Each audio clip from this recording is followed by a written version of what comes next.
What motivates me is, it's a complex question because I'm still figuring it out. Like, honestly, I think a lot of people want you to come with like the right answer, the right package. You know who you are, you know what you want to be, you want to know the impact. I'm still figuring it out. My journey to being creative has been different, and I'm trying to pull on all of that to inspire me to move forward. I acted, sang and danced, like I went to like drama school and everything when I was younger, and then, you know, part of our culture is to focus on academics, so then I completely stopped. I mean, I did sports, but it wasn't anything actively creative. I was dancing and stuff in church, but wasn't really working on my craft. So then for uni I did law, and again, when you're in that space, it's your spare time is about like networking and, you know, getting that next pupillage or getting that next work experience. When I came out of uni, I was then like, okay, this is not what I want to do, first of all. But second of all, what do I actually want to do? And no experience is a wasted experience. What can I draw on to make myself better, to make myself stand out, to produce content that I want to watch, but to also produce content that other people want to watch. Okay, so I've been in the game for a minute now, 6 years. Other people that have been consistently uploading obviously have the numbers. I, you know, go through hiatuses, I'll do 2 videos, I'll go away, I'll come back. But it's the fact that people are able to come up to me and say, hey, I watched your video and I felt this way, or hey, you motivated me to do this, or I watched this and I was inspired. I was like, okay, cool. I now remember why I was making the videos to begin with. The comment section, oh my god, it keeps you living and breathing, maybe not that much, but it does motivate you to think, okay, cool, I'm not just sitting in a room speaking to a camera, I'm not just editing to music because I like the way that jump cut looks.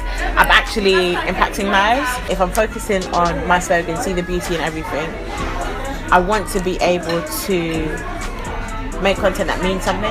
The statement, your net worth is your net worth, really applies, not just with YouTube but with everything creatively. There's a lot of gigs that I might get because somebody else can't make it, and the only reason why that they know to forward me or to suggest me or to recommend me is because I've been networking with them, and not just when I want something, but genuinely, you know, investing in their craft, supporting their craft, encouraging them, going to events. I was never a networker as much as I chat. I'm one of what you call the introvert extroverts, where I really like my own space.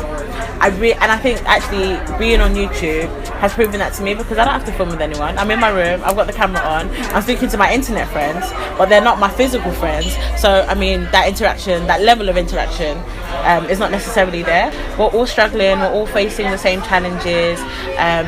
We all are debating whether we're looking at numbers, views, likes, shares versus producing content that we want to watch, that we find interesting. We're having the same conversations, and sometimes I think as a creative and as a content creator, you can be quite isolated, you can feel quite lonely. You do it for the love of the craft. It's not because you necessarily want recognition, but I think having a support network helps. I completely recommend, if anyone's not necessarily with a network, but do networking events, reach out to people. I think you tweeted recently, you know, shoot your shot, like just ask if you need to. Yeah, I mean, I tweet people, I email people all the time. So I've been told I'm quite funny, right? I don't know if I agree. I just know that I'm Gracey Mae, I'm crazy. I can be blunt, but I try and do it in a comedic way. I'm honest, I'm socially aware. Again, but like at the start I said, you know, I'm a TV and radio host and I talk about pop culture. I try and do things that are relevant. At the end of the day, when people think of me, I want them to feel like it's feel good content that means something. That's it. Love it.